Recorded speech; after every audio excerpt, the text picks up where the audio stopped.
Nigerians, this is our Nigerian brother, Hussein Ataba, an indigenous of Kogi State, a strong critic of the government of Kogi State. The allegation is that he's currently being tortured and held against his will by the police force in Abuja.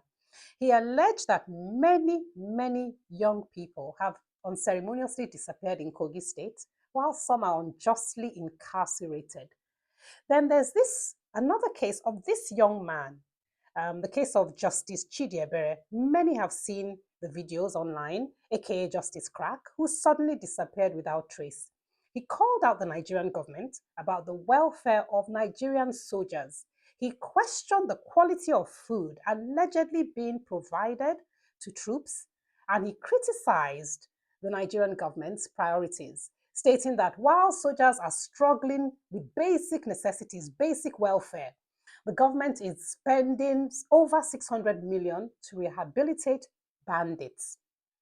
Days after his video circulated online, the young man went missing. The allegation is that a senior military official is holding him in a barracks. Then we saw the case of another young man who was detained recently. He's up there for a package in his possession that contained a gun. He was arrested with his hands tied behind his back, and yet Officer Usman Nuhu shot him in broad daylight. The young man's mother wept, claiming that her second son was also killed by the Nigerian police.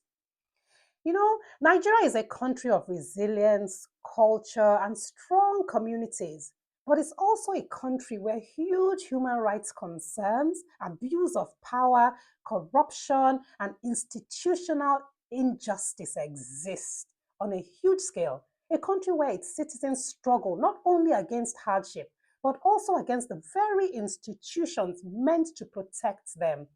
It's really a tragedy.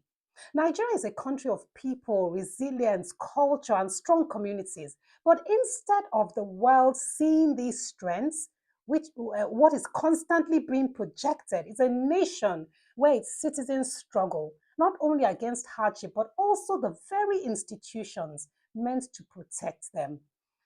Nigeria is a place where freedom of speech is under threat. I mean, we can see it clearly with all these examples I've just profiled.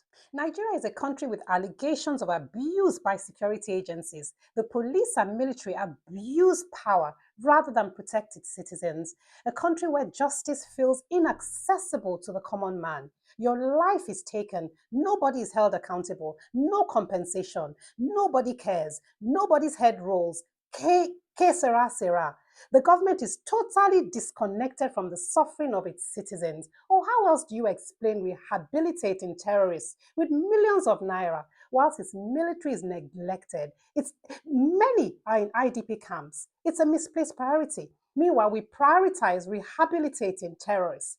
You know, when I look at Nigeria, Nigeria is a country with an Ahab spirit. My Christian brothers and sisters would understand the term Ahab spirit. King Ahab in the Bible was arguably Israel's most wicked leader.